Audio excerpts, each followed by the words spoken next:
Good Monday morning. Well, here we are back in Noah's story.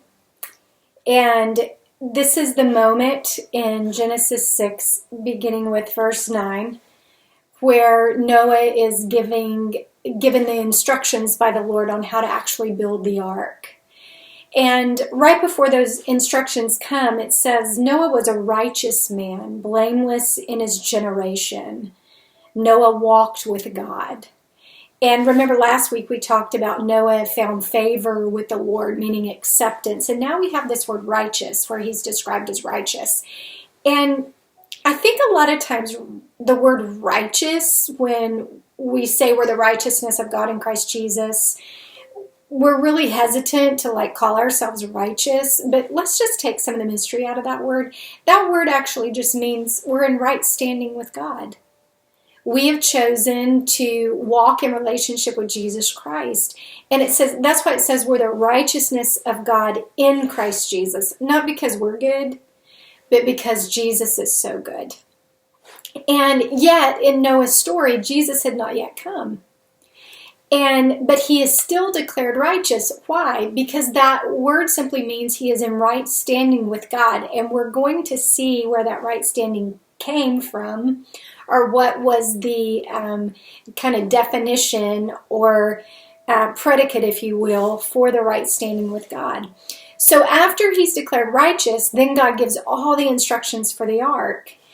And it says this in verse 17, "For behold, I will bring a flood of waters upon the earth to destroy all flesh, in which is the breath of life under heaven."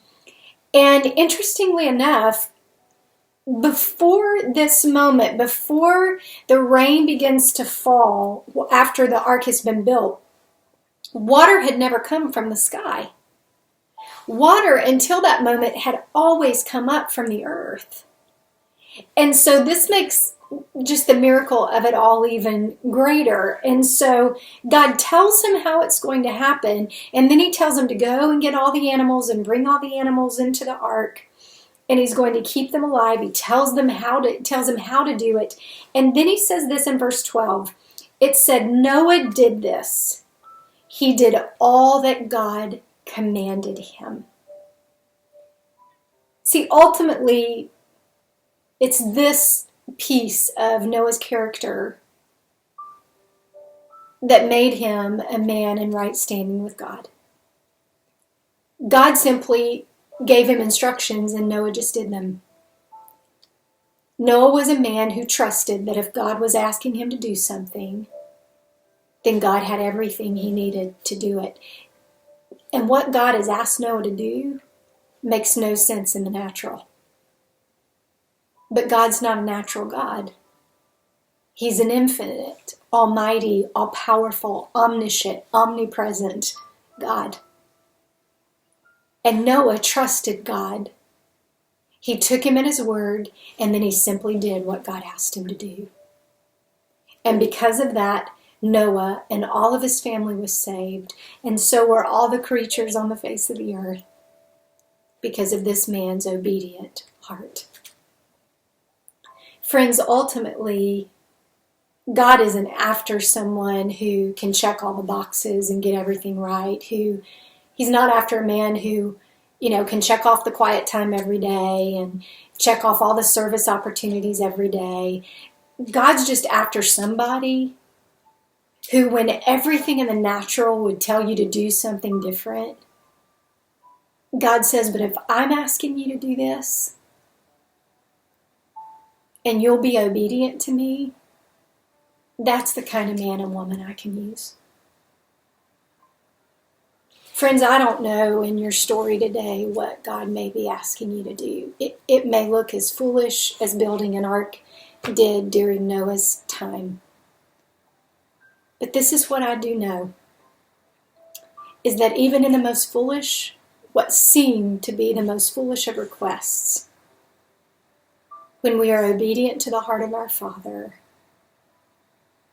much can be protected, accomplished, and birthed out of one heart that is obedient to the heart of their Father. even when everything in the natural realm screams, that's the craziest thing I've ever heard.